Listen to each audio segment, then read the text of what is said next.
할렐루야.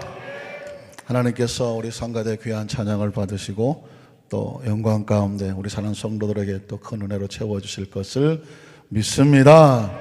우리 주님을 사랑하시면 아멘 하시겠습니다. 예수님은 어제나 오늘의 영원토록 동일하시고 지금도 우리 가운데 함께 하시는 것을 믿습니다. 산상수훈에 보면 예수님께서 너희가 어느 집에 가거든 그 집에 가서 샬롬 평화의 축복을 선포해 줘라. 만일 그 복을 받을 만하거든 그 가정에 축복이 임할 것이고, 만에 하나 그 축복을 거부하거든 그 복이 누구에게 돌아와요? 우리에게, 나에게 돌아온다. 그래서 하나님의 사람들은 안고 서고 움직이는 것마다 그 입술에서 축복을 서로 선포해 주기를 원하시는 줄로 믿습니다. 옆에 분 한번 축복해 주십시오. 오늘 당신에게 기적이 일어납니다.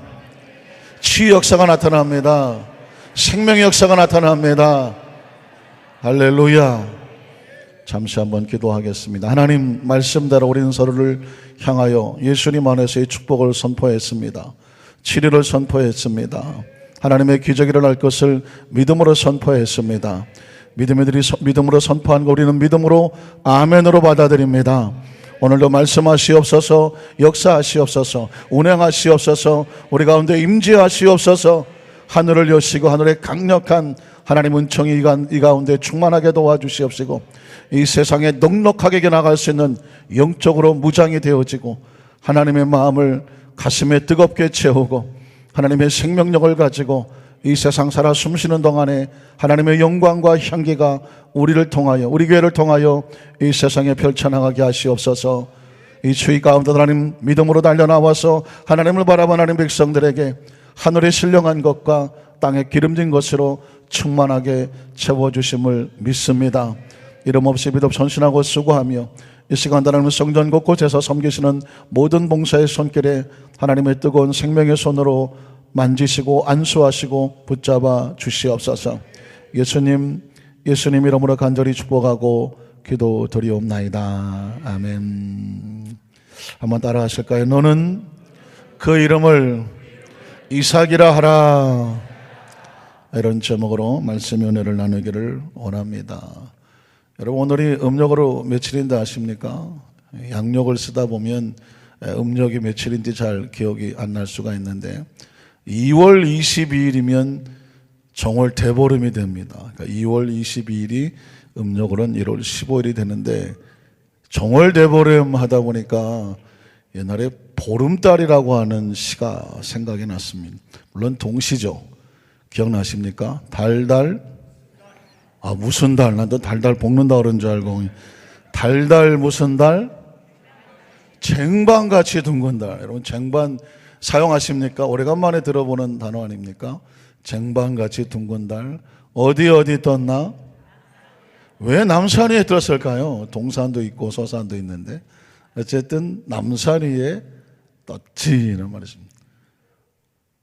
이 정월보름 대보름에 이 보름달이 떠오르면, 저도 시골서 자랐는데 사실 우리 자랄 때 예전에도 마찬가지지만 시골 아닌 데가 어디 있었습니까? 서울도 다 시골 같았어요. 시골 같았는데 기억하십니까? 정월 대보름 되면은 쥐불놀이라고 해서 깡통에다가 나무 쪽에서 불 붙여서 전깃줄이 옛날에 많이 있었죠. 전깃줄로 돌리면 불꽃이 막 돌리던.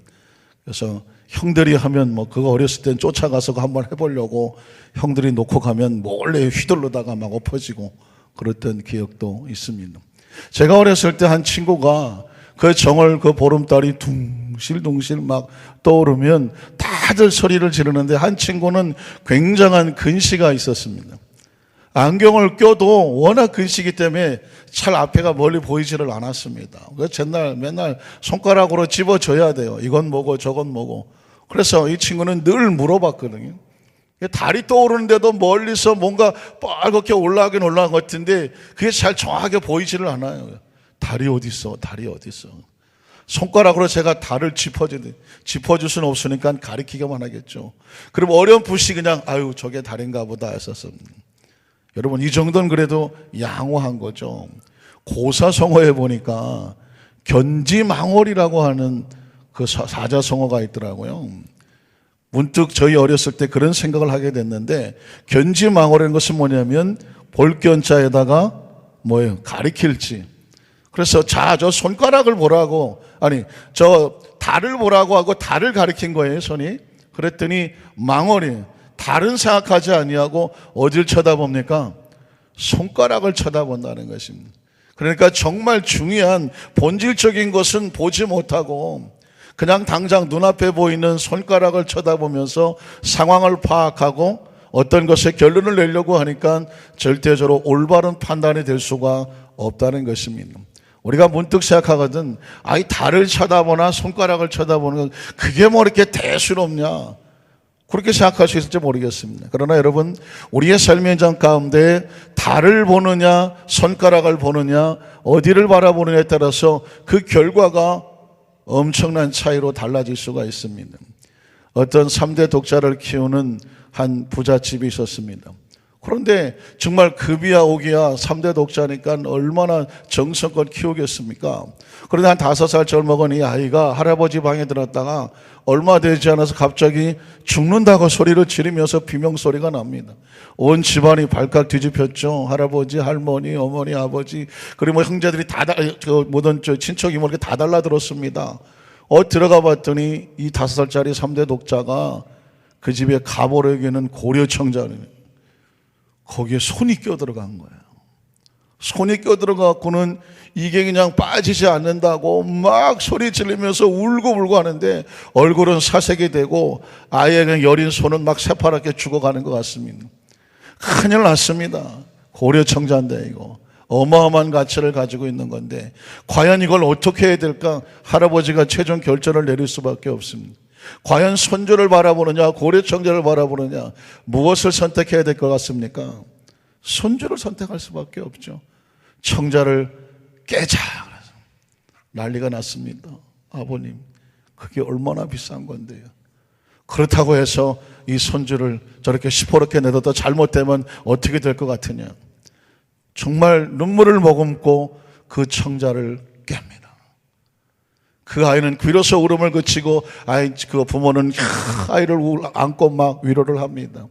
그런데 가만히 보니까 이놈이 그 손을 보니까 아직도 주먹을 꽉 쥐고 있는 거예요. 그래서 너 지금 손이 꼈다고 하는 거 보니까 그 안에 주먹을 쥐고 있었냐? 주먹을 쥐고 있었기 때문에 손이 안 빠진 거였습니다. 그래서 그 아이에게 도대체 그 주먹에 뭘 들고 있느냐라고 손을 펴봤더니 500원짜리 하나 딸랑 들렸어요. 500원짜리. 이 아이는 500원짜리 장난을 가지고 장난을 치다가 그 할아버지 방에서 고려 청자 안으로 떨어뜨렸어요. 그것을 손을 놓고 아무리 꺼내보려다가 겨우 집게 됐어요. 그리고 빼보려고 하니까 빠지지가 않죠.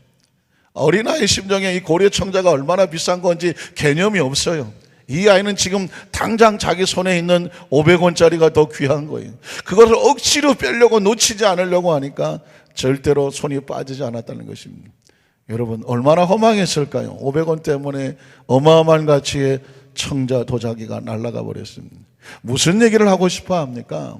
그 집안의 부모는 그 비싼 청자보다는 아이의 건강이라든가 안전이 더 중요했기 때문에 기꺼이 청자를 포기하게 됩니다. 그러나 이 아이는 당장 손에 쥐고 있는 500원짜리를 위해서 그 값비싼 청자가 얼마나 중요한지 보이지 않기 때문에 그거를 깨트려도 뭐가 잘못된지 모릅니다. 무조건 자기 손 안에 있는 500원짜리 건져떼는 그 행복감에 젖어 있습니다. 여러분, 오늘 저와 여러분의 삶의 장 가운데도 이런 일이 벌어지고 있지는 않을까요? 정말 중요한 것이 무엇인지 보지 못한다고 하면 당장 지금 우리 눈앞에 보이는 작은 이덕이라든가 내 손에 붙잡고 있는 마치 500원짜리 같은 그런 작은 가치 때문에 큰 가치를 잃어버리고서도 무엇을 잃어버렸는지 모르고 있지는 않을까요? 이것이 우리의 신앙생활에 들어오게 되면 하나님과 우리 생활 속에서 이런 모습이 보여지게 됩니다. 하나님께서는 우리에게 하나님의 것을 보여주려고 하고 있죠. 하나님의 계획을 보여주려고 합니다. 하나님의 미래의 꿈과 비전을 보여주려고 합니다. 그런데 우리는 하나님이 무엇을 하시려고 하는 데서 관심이 없고 당장 내 손에 쥐고 있는 것을 바라보게 되면 안타깝지만 그 하나님의 꿈과 계획이 우리 앞에서 물거품처럼 사라질 수가 있다는 것입니다. 오늘 성경 본문은 바로 그런 얘기를 하고 싶어 하는 것입니다. 우리 첫 번째로 하나님께서 아브라함에게 하나님이 갖고 계시는 돈으로 값으로 상상할 수 없는 인간의 능력을 초월하는 어마어마한 계획의 축복의 선언을 하고 계십니다. 창세기 17장 15절로 16절을 보면 이런 말씀이 나옵니다. 하나님이 또 아브라함에게 이르시되 네 아내 사레는 이름을 뭐라고 하지 말고 사레라 하지 말고 뭐라고 부르라고요? 사라라고 하라 했습니다. 굉장히 중요한 선포를 하고 있습니다. 아시는 것처럼 하나님은 아브라함을 믿음의 샘플로 세우셔서 이제까지 하나님의 세계를 본 적도 없고 들은 적도 없고 상상하지도 못했던 이 아브라함을 아브라함으로 이름을 바꿔주신 다음에 하나님의 계획과 하나님의 능력과 하나님의 꿈을 그 속에 상상하게 하는 것이고 바라보게 하는 것이고 그 마음속에 품게 하고 있는 것입니다. 자, 사례는 나이 90이 돼서 자식을 낳을 수 없는 절대 절망과 같은 그런 모든 생식의 능력을 잃어버린 절망적인 모습을 상징합니다. 그런데 하나님께서 사례를 향하여 이름을 바꿉니다. 뭐라고 바꿔요? 사라라고 부르라고 말하고 있습니다. 사라라고 하는 것은 뭐냐면 그 다음 절에 보면 알겠지만 이렇게 말하는 거죠. 내가 그에게 복을 주어 그가 내게 무엇을 줍니까? 아들을 낳아주게 하며 내가 또 그에게 복을 주어서 그를 여러 민족의 어머니가 되게 하리니, 여러 민족의 어머니가 바로 사라란 이름의 뜻입니다. 지금은 자식이 하나도 없어요. 아니, 낳을 수도 없습니다. 절망적인 상황입니다. 그런데 하나님께서는 그 가운데에 놀랍게 생명을 선포하고 있습니다. 꿈을 꾸게 하고 있습니다. 비전을 갖게 하고 있습니다. 그를 통해서 여러 자식이 나오게 될 것이라고 말합니다. 그 자식들이 나가서 여러 민족을 이룰 거라고 말합니다. 뿐만 아니라 그 민족들의 왕이 어디에서 나온다고요? 사라를 통해서 태어나게 할 거라고 말씀하고 있는 것입니다. 사랑하는 성도 여러분, 여러분이 성경을 읽으면서 눈치채셨습니까? 어떻게 사라가 될 수 있습니까? 내가 그에게 복을 주어라. 다시 그 본문을 한번 띄워볼까요? 여러분이 눈치를 못 채게 제가 읽지를 않았어요. 그런데 보십시오. 내가 그에게 뭐를 주고 복을 주었기 때문에 그가 내게 아들을 낳아줄 수 있다라고 말하고 있습니다. 사례가 스스로 자식을 낳는 게 아닙니다. 지금은 자식을 낳을 수 없는 상황이 있지만 하나님께서 그에게 무엇을 주시면, 복을 주시면 사례가 뭐가 된다? 사라가 된다. 뿐만 아니라 또 내가 그에게 복을 주어 그를 여러 민족의 어머니가 되게 한다. 사라가 능력이 있어서 스스로 여러 민족의 어머니가 되는 것이 아니라 누가? 하나님이 사라를 만들어서 여러 민족의 어머니가 되게 하고 민족의 여러 왕이 그에게서 어떻게 태어납니까? 하나님이 그에게 복을 주어라고 말하고 있습니다. 여러분, 성경은 뭘까요? 하나님의 말씀은 과연 우리에게 어떤 의미가 있을까요? 이제까지 우리 눈으로 보지 못하던, 우리 생각으로 상상하지 못하던, 꿈꿀 수도 없었던, 그리고 지금 우리의 현실 속에서 우리의 능력, 인간적인 능력으로는 전혀 가능성이 없어 보이는 그런 절망적인 상황 속에서 하나님께서 복을 주심으로 말미암아 하나님께서 만들어 가시겠다는 것입니다. 사례를 사라로 만들어 가고 자녀가 낳을 수 없는 곳에서 자녀 태문이 열려지게 하고 자식이 없는 곳에서 그 자식이 많이 생기게 하고 나아가서 미래 속에 여러 민족의 왕들이 나올 것을 미리 보여주게 하는 것입니다. 한번 따라 하실까요? 하나님은 우리에게 하나님이 꾸시는 꿈을 같이 꿈꾸게 하신다. 하나님이 바라보시는 것을 우리로 같이 바라보게 하신다. 믿으십니까? 왜 그렇게 하실까요? 우리가 안 된다고 스스로 절망하지 말라는 것입니다. 우리가 볼 수 없다고 안 보인다고 하지 말라는 것입니다. 우리가 들리지 않는다고 안 된다고 말하지 말라는 것입니다. 우리의 계산으로 다 끝났다고 해서 절망이라고 말하지 말라는 것입니다. 왜? 우리는 하나님의 자녀들이니까. 하나님께서는 우리의 절대 절망 가운데서도 절대 긍정과 절대 믿음으로 행하실 것을 같이 바라보고 꿈꾸게 하시기를 원하시는 줄로 믿습니다. 마치 달이 떠오르는 것처럼, 태양이 떠오르는 것처럼 달은 우리의 의사와 상관없이 떠오릅니다. 태양은 우리의 의사와 상관없이 떠오릅니다. 누가 그렇게 하십니까? 창조주가 그렇게 하시는 것입니다.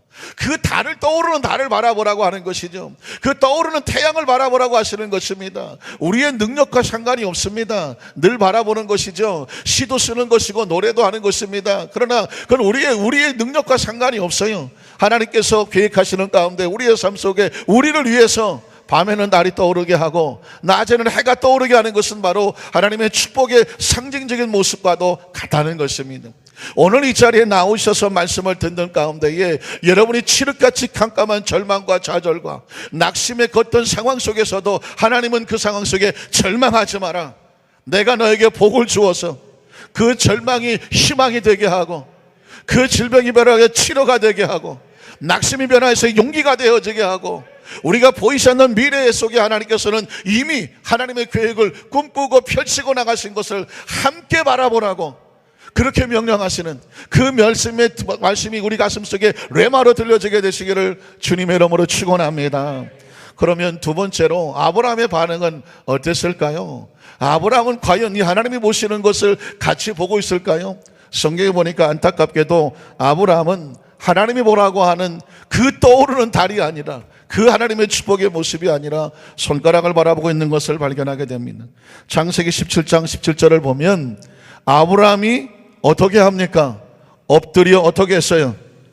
웃었다고 말하고 있습니다. 도대체 이게 어떤 웃음일까요?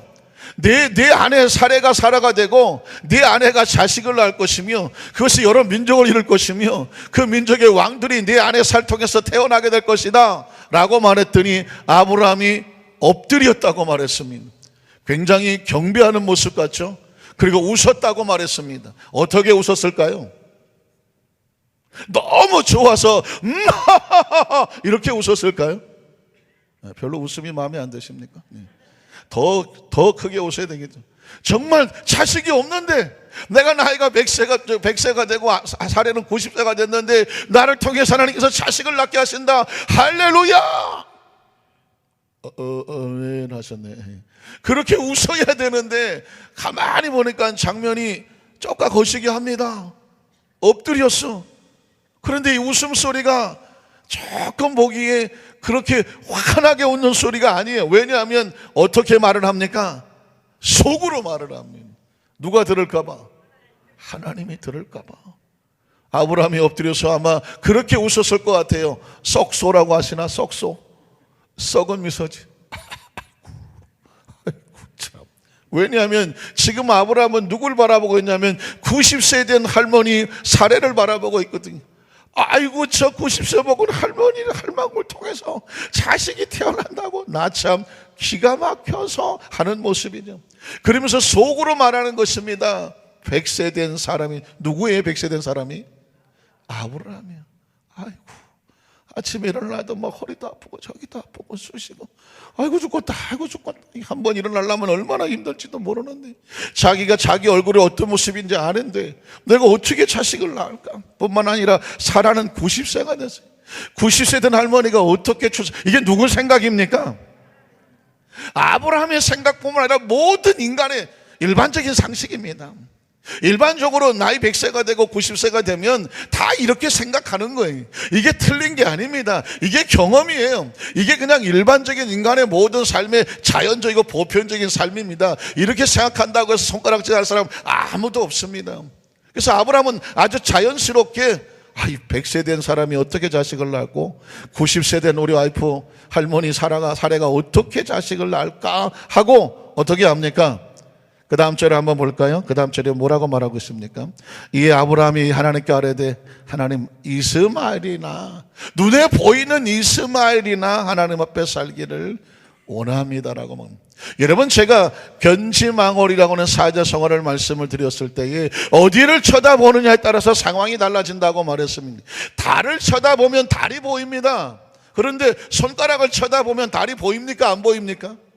안 보입니다. 달을 보지 못하는 사람에게 아무리 달에 대해서 설명을 해주게 되면 그 사람이 그 달에 대해서 공감을 할까요? 내용을 알까요? 모릅니다. 오직 손가락 끝만 쳐다보고 있습니다. 하나님은 지금 우리에게 오셔서 어떻게 하냐면 하나님의 세계를 보여주는 것입니다. 아브라함처럼 우리에게 하나님께서 저와 여러분에게 하실 수 있는 그런 축복을 선포해 주고 있는 것입니다. 그런데 아브라함처럼 손가락만 쳐다보고 앉아있으면 하나님, 내가 어떤 사람인지 모르십니까? 내 나이를 보십시오. 내 지난 형편을 보십시오. 우리 집의 경제적인 상황을 보십시오. 우리 자식들을 보십시오. 우리 부부를 보십시오. 내 몸이 연약한 것을 보십시오. 내가 내 스스로 봐도 안 됩니다. 힘이 없습니다. 아직 우리에게는 그런 능력도 없고 암만 해도 가능성이 없습니다. 사랑하는 성도 여러분, 지금 아브라함의 모습은 전형적인 저와 여러분의 샘플의 모습입니다. 너나 할 것 없어요. 사실 우리가 아브라함은 손가락질할 수가 없는 게 우리의 모습 속에도 그런 모습이 있지 않을까요? 어느 목사님이 교회에서 열심히 설교를 하시는데 예배 시간만 되면 저 뒤에 앉아서 다 끄떡끄떡 조시는 집사님이 한 분 계셨어요. 이분은 그냥 처음부터 끝까지 줘라. 근데 예배 때마다 줘라. 그래서 목사님이 한 번은 이 집사님을 어떻게 좀 그 조는 것을 좀 이렇게 고쳐줄까 하다가 그날 이렇게 설교했습니다. 여러분 모두 예수를 믿고 천국 갈 것을 믿으시면 아멘 하십시다. 우리는 아무도 아멘을 안 하네. 그랬더니 전 성도들이 천국 가자고 그러니까는 아멘 했습니다. 그런데 이 졸던 그 집사님이 아멘 소리에 눈을 깼는데 갑자기 이 시간에 지옥 갈 사람은 일어나시기 바랍니다. 그랬더니 아멘 소리는 들었는데 일어나라고 하니까 이분이 얼떨결에 벌떡 일어났어요. 그러니까 보니까 혼자 일어난 거예요. 사람들이 막 웃을 수밖에 없잖아요. 내 상황을 파악을 보니까 왜 이러지? 왜 웃지? 왜 나 혼자 서 있지? 그때 옆에 있는 분이 지옥 갈 사람 일어나라는 거야. 지옥 갈 사람. 그러니까 갑자기 뒤통수 하려스럽게 했는데 갑자기 그 집사님이 앉으면서 뭐라고 말했냐면, 나 혼자 일어선 것만은 아니구만. 강단에 목사님도 서 있고만. 그분이 그렇게 얘기를 하더라는 거죠. 그래서 각각 머리가 비상하신 분이에요. 혼자 일어선 자를 보니까 강단에 누가 서 있어요? 목사님 다 서서 계시는. 그래야 그냥 그 옆에 사람들이 다 함께 웃었다고 하는 건데, 그 얘기는 뭐냐면 사실 누가 누구를 향해서 손가락질을 하겠습니까? 아브라함이 지금 하나님께서 사례를 통해서 자식을 주겠다고 하니까 하나님의 말씀에 대해서 웃고 앉아있고 엎드려 속으로 말하고 있고, 아이고 웃기고 너무 웃기시네, 우리가 뭘 할 수 있다라고 그렇게 말하고 있는 아브라함을 보면서 우리도 같이 웃을 수 있을까요? 같이 웃을 수 없습니다. 왜냐하면 그 모습이 누구의 모습 같아요? 저와 여러분의 모습 같다는 것을 보십니다. 그래서 여러분, 우리의 신앙생활 속에서 지난주에 반드시 우리가 넘어야 될 첫 번째 코스 하나는 뭐냐면 환경적 절망을 넘어야 된다고 말씀을 드렸습니다. 왜냐하면 지금 우리에게 다가온 환경적 절망이 절대로 우리에게 절망이 아니라는 것입니다. 한번 따라하실까요? 지금 우리에게 다가온 환경적 절망이 절대로 하나님 안에서 절망만은 아니다. 왜 그럴까요? 우리가 뭘 잘못해서 다가오는 거라고 하면 돌이키게 하는 거니까 그것도 축복이고, 그리고 다가온 환경적 절망이 있지만 여기서 하나님은 절망하고 좌절하지 아니하면 그냥 과정이에요.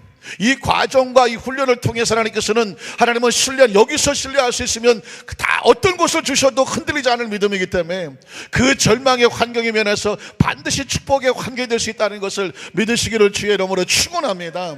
이게 우리가 첫 번째 넘어야 될 믿음의 코스라고 한다면, 두 번째 넘어야 될 본문을 통해서 배우는 메시지는 무엇이냐면, 우리가 육체적 연약함, 우리의 삶에 다가오는 육체적인 연약함으로 인해서, 나의 부족함으로 인해서 부정적인 생각을 절대로 갖지 말라는 것입니다. 한번 따라 하실까요? 우리 연약함을 바라보고 부정적인 생각에 빠지지 말라. 사실은 모든 인간, 저를 포함해서 우리 모두에게 다가오는 아주 위험한 장애물의 두 번째는 뭐냐면, 우리 자신을 바라보면 절망한다는 것입니다. 환경을 바라보면 절망하고, 우리의 나이를 바라보고 우리의 지나온 삶을 바라보고 현재를 바라보면 우리는 끊임없이 절망하고 좌절하고 낙심할 수밖에 없어요. 그러니까 지금 하나님께서는 우리에게 무엇을 보여주고 있냐면, 현재 우리 모습을 보고 절망하지 말라는 것입니다. 왜냐하면 그 가운데 역사하시는 하나님을 바라보라고 말씀. 그래서 하나님께서는 사례를 사례로 바꿔놓고 뭐라고 말하냐면, 사례가 뭘 한다고 생각하지 마, 네가 뭘 한다고 생각하지 마, 내가 그에게 무엇을 줄게? 복을 줄게. 믿으십니까? 오늘 저와 여러분의 주시는 메시지는 아주 단순합니다. 네 스스로 뭘 할 수 없다고 절망하지 마라. 내가 너에게 뭘 줄게? 복을 복을 줄게. 네 안에 연약함을 보고 절망하지 마라. 내가 그에게 무엇을 줄게? 복을 줄게. 네 자녀에 대해서 미리 평가하고 미리 계산하고 포기하고 절망하고 스스로 판단하지 마라. 왜냐하면 내가 그에게 복을 주어서 하십니다. 우리의 환경 속의 상황 속에 하나님께서 하시는 건 뭐냐면 그렇게 약속해 주시고 그렇게 선포해 주시고 하나님을 바라보도록 말씀해 주시는 줄로 믿습니다. 성경 속에서 이건 아브라함에게만 하는 것은 아닙니다. 하나님의 사람들이, 아니 인간이 하나님을 만나면 제일 먼저 우리에게 넘어야 될 것은 환경적 절망을 뛰어넘어라. 두 번째는 뭐냐면 육신의 연약한 모습에 스스로 포기하지 말고 그 연약함에 복을 주심으로 새롭게 변화될 것을 바라보라고 말씀하는 것입니다. 이렇게 바라보는 사람은 축복해 주시고, 그걸 바라보지 못하면 하나님께서 세상 말로 막 뚜껑이 확 열리시는 모습이 나옵니다. 그게 바로 뭐냐면 모세가 그랬습니다. 하나님께서 나이 80된 모세를 불러놓고 너 애굽에 가서 이스라엘 백성을 건져내는 그런 인도자로 보낸다고 말했습니다. 그렇게 말했을 때에 여러분 어떻습니까? 모세가 거기서 덜커덕 받아들이던가요? 아닙니다. 하나님은 우리에게 항상 꿈을 꾸게 하십니다. 우리의 상상을 초월하는 그런 원대한 하나님의 능력을 우리에게 보여주십니다. 그리고 그걸 행하라고 하십니다. 그런데 이 아브라함이 그랬던 것처럼 모세도 안타깝지만 하나님께서 자신을 보내어서 이스라엘 민족을 건너낸다고 하니까 이스라엘 민족을 건져내는 하나님 모습을 보인 게 아니라 나이 80대고 그 사막에서 잊혀져 있는 자신의 모습이 보이는 거예요. 기억하십시오. 하나님의 사람은 하나님을 바라보지 자신을 바라보지 않아요. 자신을 바라보는 순간 덜커덕 절망하는 것입니다. 모세도 절망을 했습니다. 그래서 여러분 하나님 앞에 모세가 따박따박 대들었지 않았습니까?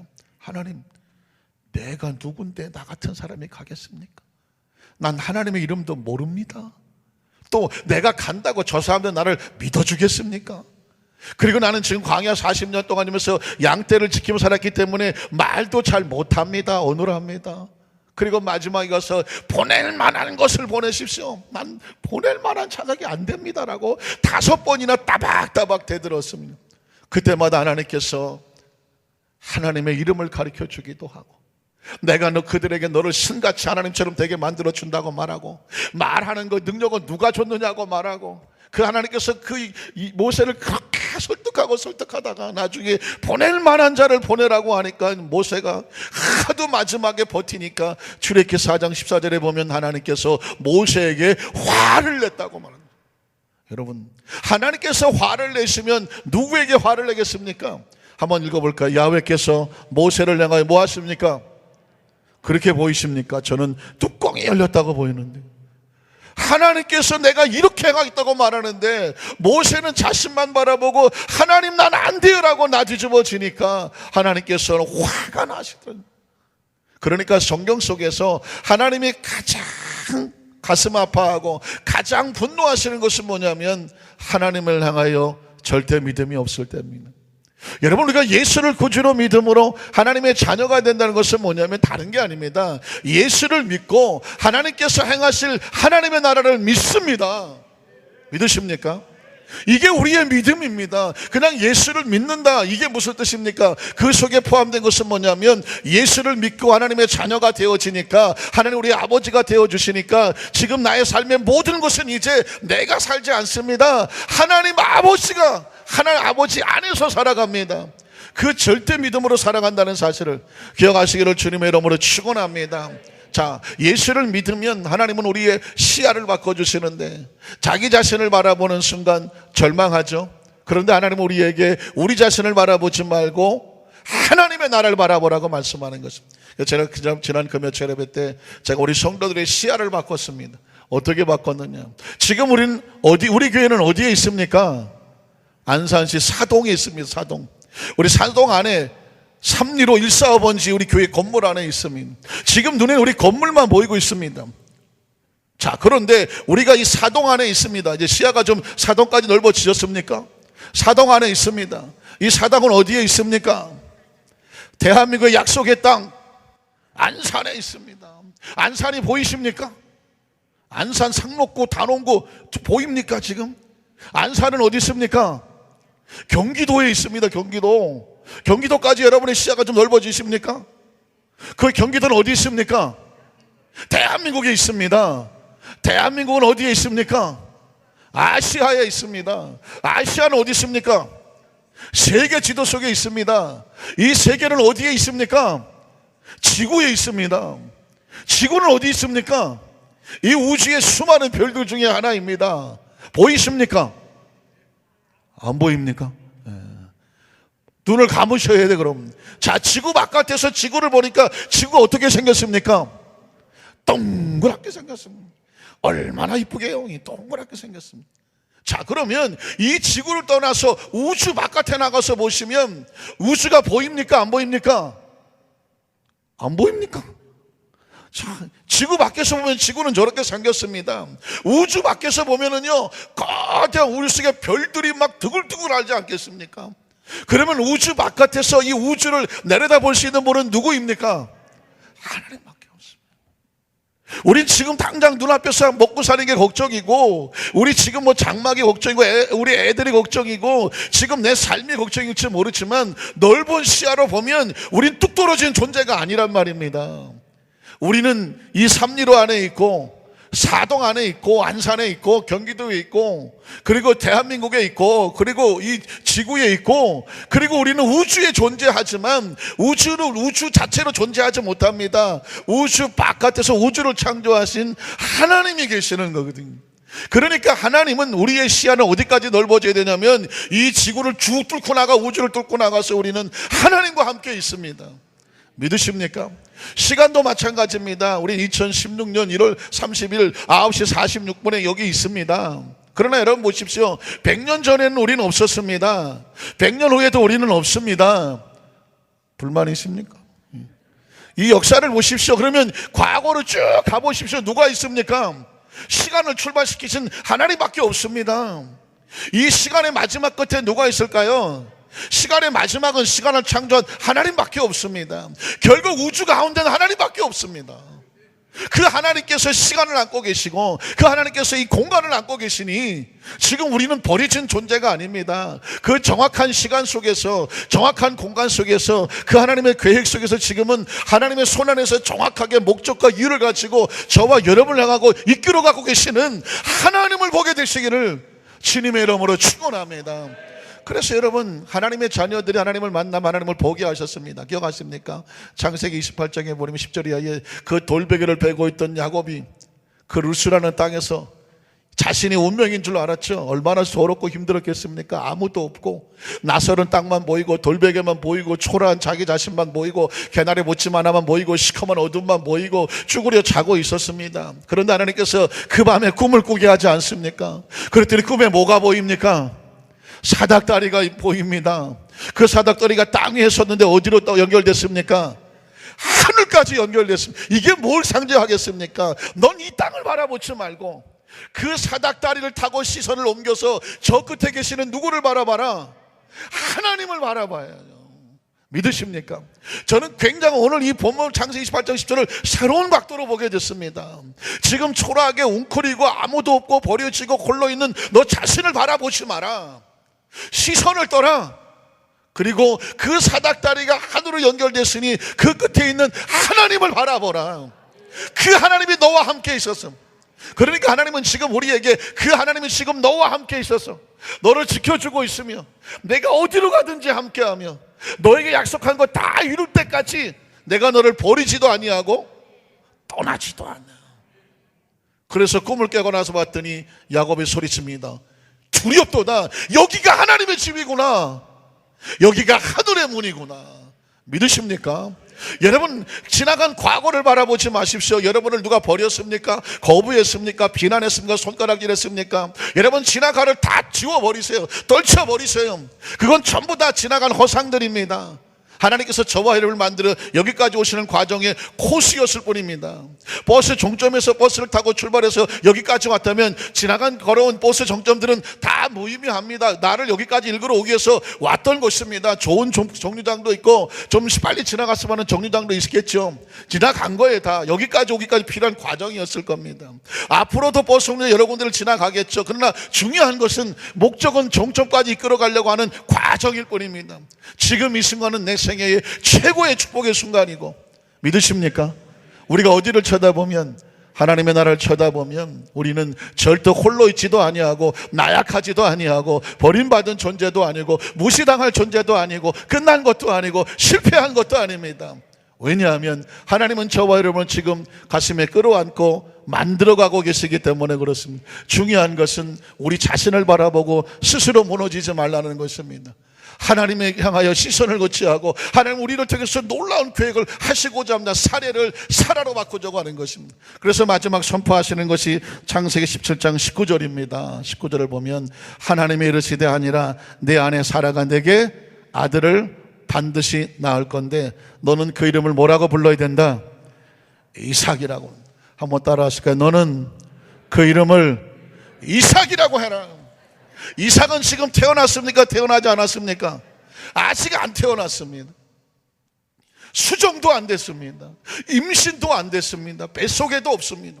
근데 하나님은 미리 꿈꾸게 하시는 것입니다. 사례가 임신하게 된다. 그 태 속에서 아이가 자라게 된다. 1년 후에 출산하게 된다. 그 아이는 태어났다. 그 이름이 뭐다? 이삭이다. 그러니까 하나님은 지금 미리 보고 계시는 것입니다. 우린 지금 아직까지 아이가 없어요. 임신도 안 됐어요. 절망적인 상황이에요. 그런데 하나님 우리로 하여금 꿈꾸게 하십니다. 하나님의 꿈을 우리 속에 꿈꾸게 하십니다. 그리고 뭐 하게 하십니까? 바라보게 하십니다. 믿게 하십니다. 그리고 선포하게 합니다. 이삭이 있다면 옆에 분에게 축복하세요. 당신에게 이삭이 있습니다. 반응이 어떻든가요? 뭔 소리요? 나에게 자식이 생긴다고. 그 이삭은 뭐냐면 여러분은 상상하지 못하지만 하나님이 갖고 계시는 꿈입니다. 여러분은 불가능하다고 생각하지만 하나님은 가능하다고 말하는 것입니다. 지금 여러분의 마음속에 가장 소원하는 것이 무엇입니까? 아니, 여러분의 마음속에 소원하는 것이 아니라 하나님께서 나를 통해서 나를 통해서 하시고 싶어하는 것이 무엇일까? 내가 보기에는 불가능인데 하나님께서 나를 통해서 반드시 가능케 하기를 원하시는 나의 이삭은 무엇일까? 기억하십시오. 그 것을 마음속에 소원하고 꿈꾸고 바라보십시오. 여러분의 욕심으로 바라보는 것 말고 하나님을 통해서 하나님 안에서 이삭과 같은 비전을 갖고 계시는 것이 무엇일까요? 그걸 마음속에 품으십시오. 간절히 마음에 소원하십시오. 그리고 그것을 예수님의 십자가 위에 올려놓으십시오. 그리고 바라보실 수 있어야 됩니다. 여러분 정말 우리의 지나간 과거, 현재 우리 죄가 용서받기를 원하십니까? 많은 사람들이 용서를 원하지만 용서받기를 원하지 않습니다. 나는 그냥 내가 내 죄값을 달게 받는다. 스스로 죄인이라고 생각하고 죄책감에서 빠져나오려고 하지를 않습니다. 왜 그럴까요? 사랑하는 성도 여러분, 스스로 내가 용서받을 자격이 없다고 생각하는 무의식적으로 사람이 너무나도 많아요. 어느 시간에 여러분의 의식과 사고 속에서 난 정말 내 지나온 모든 과거의 잘못과 죄에서 정말 용서받기를 원합니다. 깨끗이 씻김받기를 원합니다. 그런 마음의 소원의 간절함이 있으신 분들은 여러분의 지나온 과거 삶의 그 죄악의 모습을 십자가의 보혈로 덮어주시고 용서하시는 그 주님의 모습을 바라보시기를 바랍니다. 주님은 저와 여러분을 용서하기를 원하십니다. 깨끗이 회복을 해서 새로운 존재로 다시 출발시키기를 주님은 원하십니다. 주님께서 우리를 강력한 자로 만들어 주시기를 원하십니다. 세상에 지혜 없이 연약한 존재가 아니라 성령으로 충만하게 하여 주셔서, 사실 머리부터 발까지 우리의 인생은 사실 물리학적으로 보면 비어진 존재거든요. 우리 속에 세상에 이것저것이 들어와서 우리를 휘저어 놓기를 원하지 않아요. 하나님은 하나님의 거룩한 영으로 머리부터 발까지 채워주기를 원하십니다. 그래서 낭망하지 말라고, 낙심하지 말라고, 좌절하지 말라고, 시험에 들지 말라고, 소홀해하지 말라고, 뒤로 물러가지 말라고, 무너지지 말라고, 당당하고 담대하라고, 네 속에 하나님의 나라가 있다고. 믿으십니까? 오늘 주님께서 우리를 정말 치료하기를 원하십니다. 여러분 마음에 정말 고침받기를 원하십니까? 생명은 하나님이 주셨기 때문에 그 생명은 하나님이 회복하기를 원하십니다. 우리가 낫기를 원하는 게 아니라 하나님 우리를 치료하기를 원하십니다. 믿으십니까? 우리의 삶이 하나님은 풍성하게 채워지기를 원하십니다. 왜냐하면 하나님만도 하나님의 작품이잖아요. 우리가 하나님의 작품들인데 기근 속에서, 가난 속에서, 꿈이 깨지고 비전이 깨지고, 그래서 물질의 어려움 속에서 허덕거리 있는 모습 하나님 원하지 않아요. 회복되고 치유되고 다시 시작하기를 원하십니다. 그리고 하나님께서는 우리 모두를 천국으로 인도하기를 원하십니다. 그래서 예수를 구주로 믿는 자마다 멸망하지 말라고 말하잖아요. 영생을 얻게 하려 하심이라고 말씀했습니다. 오늘 이 시간 이후에 난 결코 혼자가 아니다. 자꾸 세상은, 마귀는 우리 자신을 바라보게 하고 절망하고 좌절하게 하고 서운하게 하고 섭섭하고 지나간 과거를 바라보고 나를 서운하게 했던 사람들, 날 속상하게 했던 사람들, 그때 막 힘들고 어려웠던, 자꾸 이런 것 바라보게 해서 절망하고 좌절하고 속상하고 막 스트레스 받고 우울하고 슬프게 만들려고. 이 모든 것은 여러분 하나님이 원하시는 것이 아닙니다. 하나님이 원하시는 것은 미래를 바라보는 것입니다. 새로워지는 것입니다. 하나님 앞에 더 충만해지는 것입니다. 더 큰 그릇이 되는 것입니다. 그래서 하나님께서는 이삭을 가슴에 끌어안고 이삭을 가슴에 품기를 원하시는 것입니다.